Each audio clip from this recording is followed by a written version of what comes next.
England sir Naseer Ahmed ಸಾಹೇಬ್ರಿಗೆ ಬಾಗಲಕೋಟೆನಲ್ಲಿ ಜವಾಬ್ದಾರಿ ಕೊಟ್ಟಿದ್ರು. 31ನೇ ತಾರೀಕಿಗೆ ಬಾಗಲಕೋಟೆಗೆ ಹೋಗಿ ಅವರು ಅಲ್ಲಿ ಸಿಎಂ ಬಂದಿದ್ರು. ಅಲ್ಲಿ ಸ್ವಲ್ಪ ಗೊಂದಲ ಇತ್ತು ನಮ್ದು.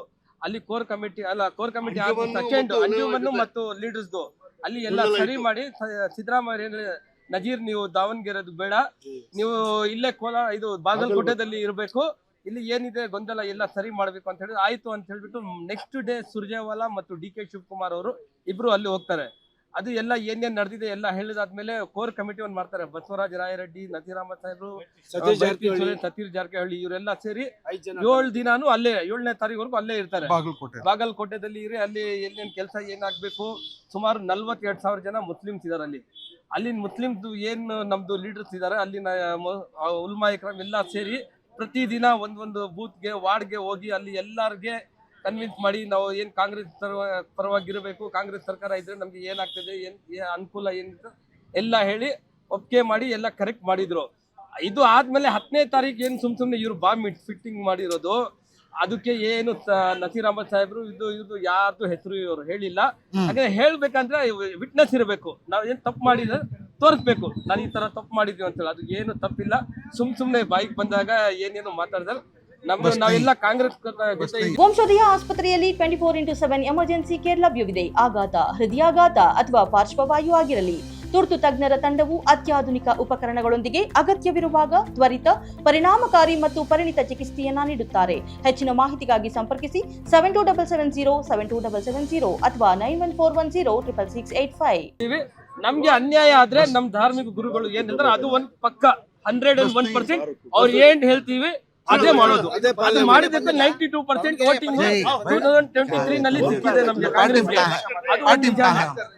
ಅದೇ ತರ ಆಗೋದು. ನೆಕ್ಸ್ಟ್ ನಮ್ ಧಾರ್ಮಿಕ ಗುರುಗಳು ಏನ್ ಹೇಳ್ತಾರೆ ಅವ್ರ ಮಾತೆ ನಾವು ತಗೊಂಡ್ಬಿಟ್ಟು ಮುಂದೇನು ಯಾವ್ದೂನು ಇರ್ಲಿ, ನಾನು ಅಲ್ಲ ಎಲ್ಲಾ ನಮ್ಮ ಮುಸ್ಲಿಂ ಸಮಾಜದವರು ನಮ್ಮ ಧಾರ್ಮಿಕ ಗುರುಗಳು ಏನ್ ಹೇಳ್ತಾರೆ, ಯಾವುದೇ ಪಕ್ಷ ಇರ್ಲಿ, ನಮ್ ಸಮಾಜಕ್ಕೆ ಅನ್ಯಾಯ ಆದ್ರೆ ಅವರು ಏನಿದೆ ನಸೀರ್ ಅಹಮದ್ ಸಾಹೇಬರು ನಮ್ಮ ರಾಜ್ಯಕ್ಕೆ ಒಬ್ಬ ಉನ್ನತ ಮಟ್ಟದ ನಾಯಕರು, ನಮ್ಮ ಸಮುದಾಯದ ನಾಯಕರು ಅವರು ಹಾಲಿ ಮುಖ್ಯಮಂತ್ರಿ ರಾಜಕೀಯ ಕಾರ್ಯದರ್ಶಿ ಹಾಗೂ ವಿಧಾನ ಪರಿಷತ್ ಸದಸ್ಯರು ಆಗಿದ್ದಾರೆ. ಅವರಿಗೆ ಈ ಉಪಚುನಾವಣೆಯಲ್ಲಿ ಬಾಗಲಕೋಟೆ ಸಂಪೂರ್ಣ ಜವಾಬ್ದಾರಿಯನ್ನು ಕೊಟ್ಟಿದ್ರು ಹೈಕಮಾಂಡ್ ಇಂದ. ಡೇ 1 ಇಂದ ಡೇ ಲಾಸ್ಟ್ ಪ್ರಚಾರ ಅಂತ್ಯ ಆಗುವವರೆಗೂ ಅವರು ಬಾಗಲಕೋಟೆ ಉಸ್ತುವಾರಿ ಕೊಟ್ಟಿದ್ರು. 5 ಜನ ಕೋರ್ ಕಮಿಟಿ ಮೆಂಬರ್ಸ್ ಮಾಡಿದ್ರು. ಅದರಲ್ಲಿ ಬಸವರಾಯರೆಡ್ಡಿ, ಭೈತ್ರಿ ಸುರೇಶ್ ಅವರು, ಸತೀಶ್ ಜಾರಕಿಹೊಳಿ, ನಸೀರ್ ಅಹಮದ್ ಸಾಹೇಬರು ಇದ್ರು, ಅವರು ರಾಯರೆಡ್ಡಿ ಅವರು, ಅವರೆಲ್ಲ ಅಲ್ಲಿ ಸ್ಥಳೀಯವಾಗಿ ಅಂಜುಮನ್ ಮತ್ತೆ ನಮ್ಮ ಉಲ್ಮಾ ಅಲ್ಲ ಬೇರೆ ಸಂಸ್ಥೆಗಳದ್ದು ಸ್ವಲ್ಪ ಒಳ್ಳೆನೋ ಭಿನ್ನಾಭಿಪ್ರಾಯ ಇತ್ತು. ಆ ಭಿನ್ನಾಭಿಪ್ರಾಯ ಒಗ್ಗೂಟಾಗಿ ಒಂದು ವೇದಿಕೆಯಲ್ಲಿ ತರೋಕ್ಕೆ ಸ್ವಲ್ಪ ಕಾಲಾವಕಾಶ ಬೇಕಾಗಿತ್ತು. ಆದ್ರಿಂದ ಮುಖ್ಯಮಂತ್ರಿ ಅವರ ಆದೇಶ ಇತ್ತು, ನೀವು ಇಲ್ಲಿ ಇತ್ತು ಇದು ಸರಿಪಡಿಸಿ ಅಂತ.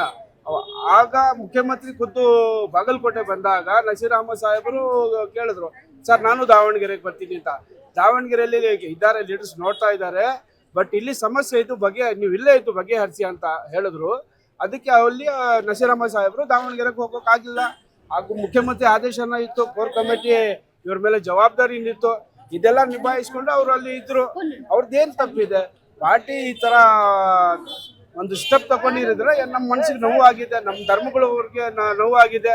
ನಾವು ಕಾದ್ ನೋಡ್ತೀವಿ ಮುಂದಿನ ದಿನಗಳಲ್ಲಿ ಪಕ್ಷದ ಅಧ್ಯಕ್ಷರು DK ಶಿವಕುಮಾರ್ ಸಾಹೇಬರು ಆಗಿರ್ಲಿ, ಮುಖ್ಯಮಂತ್ರಿ ಅವರಾಗಿರ್ಲಿ, ಇದು ಸರಿಪಡಿಸಿದ್ರೆ ತುಂಬಾ ಒಳ್ಳೇದು. ಪಾರ್ಟಿ ಕಾಂಗ್ರೆಸ್ ಪಾರ್ಟಿ ತುಂಬಾ ಒಳ್ಳೆ ಪಾರ್ಟಿ. ಆದ್ರಿಂದ ನಾವು ನಮ್ಮ ಭಾವನೆ ಅದೇ, ಈ ಪಾರ್ಟಿ ಹೀಗೆ ಸುಗಮವಾಗಿ ಹೋಗ್ಲಿ ಅಂತ ನಮ್ದು ಒಂದು ಆಶಾಭಾವನೆ ಅಷ್ಟೇ. ಬೆಂಬಲ ಮುಂದುವರಿಯುತ್ತೆ, ಬೆಂಬಲ ಇರುತ್ತೆ. ನಾವು ಕಾಂಗ್ರೆಸ್ ಪಕ್ಷ ಅವ್ರದ್ದು, ನಾವು ನಿಷ್ಠಾವಂತರು. ಪಕ್ಷ ಕಟ್ಟಿದ್ ನಾವು ರೀ, ಕಾಂಗ್ರೆಸ್ ಪಕ್ಷ ನಮ್ದು. ನಾವು ಕಟ್ಟಿ ಬೆಳೆಸಿದ್ದಕ್ಕೆ ಈ ಮಟ್ಟದಲ್ಲಿ ಇರೋದು. ಮುಂದಿನಲ್ಲಿ ಇನ್ನೂ ಅದನ್ನ ಶಕ್ತಿ ತುಂಬಿ ಬಲಪಡಿಸ್ತೀವಿ. ಆದ್ರೂ ನಮ್ಮ ಜೊತೆ ನ್ಯಾಯ ಕರೆಕ್ಟಾಗಿ ಆಗ್ಬೇಕು, ನಮ್ಮ ಬೇಡಿಕೆ ಅಷ್ಟೇ. ನಾವು ವಿರೋಧ ಮಾಡ್ತಾ ಇಲ್ಲ, ಮಾಡೋದು ಇಲ್ಲ. ನಮ್ಮ ಸ್ಥಳೀಯ ಶಾಸಕರು ಪತ್ತೂರು ಮಂಜುನಾಥ್ ಅವರು ಹೇಳಿದ್ದಾರೆ, ನಂಜೇಗೌಡರು ಇದ್ದಾರೆ, ಅನಿಲಣ್ಣ ಹೇಳಿದ್ದಾರೆ, ಎಲ್ಲ ನಮ್ಮ ಜೊತೆಯಲ್ಲಿದ್ದಾರೆ. ಎಲ್ಲರಿಗೂ ಮುಖ್ಯವಾಗಿ ರಮೇಶ್ ಕುಮಾರ್ ಸಾಹೇಬರು ಹೇಳಿದ್ದಾರೆ. ಎಲ್ಲರ ಹತ್ರ ನಾನು ಮಾತಾಡಿದ್ದೀನಿ. ಮುಂದಿನ ದಿನದಲ್ಲಿ ಸರಿಪಡಿಸಿದ್ರೆ ನಮ್ಗೆ ತುಂಬಾ ಸಂತೋಷ. ಇನ್ನೊಬ್ಬ ಪಾರ್ಟಿಯಿಂದ ಹೆಚ್ಚಿನ ಶಕ್ತಿ ತುಂಬ್ತೀವಿ ನಾವು.